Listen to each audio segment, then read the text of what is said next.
വയനാട്ടിൽ 14 വയസ്സുകാരിക്ക് നേരെ ആസിഡ് ആക്രമണം. മുഖത്ത് ഗുരുതരമായി പൊള്ളലേറ്റ പുൽപ്പള്ളി പ്രിയദർശിനി ഉന്നതിയിലെ മഹാലക്ഷ്മിയെ കോഴിക്കോട് മെഡിക്കൽ കോളേജ് ആശുപത്രിയിൽ പ്രവേശിപ്പിച്ചു.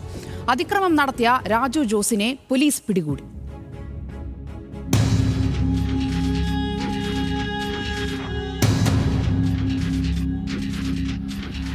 എട്ടാം ക്ലാസ്സിൽ പഠിക്കുന്ന മഹാലക്ഷ്മി വെള്ളിയാഴ്ച വൈകിട്ട് സ്കൂൾ കഴിഞ്ഞ് ഉന്നതിയിലെ വീട്ടിലെത്തിയപ്പോഴാണ് അതിക്രമം നടന്നത്.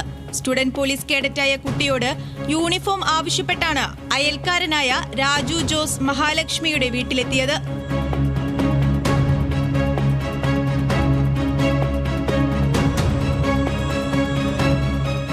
യൂണിഫോം നൽകാൻ വിസമ്മതിച്ചതോടെ തന്റെ വീട്ടിലുണ്ടായിരുന്ന ആസിഡ് കൊണ്ടുപോയി കുട്ടിയുടെ മുഖത്തൊഴിച്ചു എന്നാണ് പിടിയിലായ രാജു ജോസ് പോലീസിന് മൊഴി നൽകിയിരിക്കുന്നത്.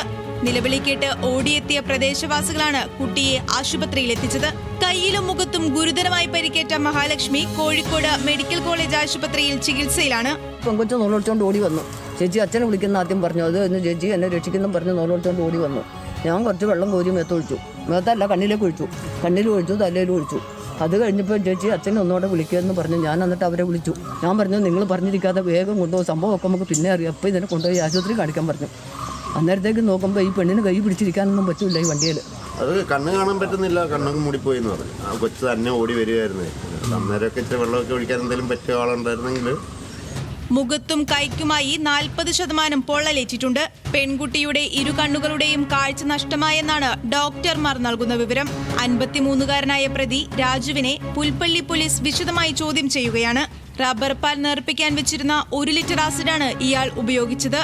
കുട്ടിയുടെ കുടുംബവുമായി മുൻവൈരാഗ്യമുണ്ടായിരുന്നുവെന്ന് അക്രമി പോലീസിനോട് സമ്മതിച്ചു. ന്യൂസ് മലയാളം, വയനാട്.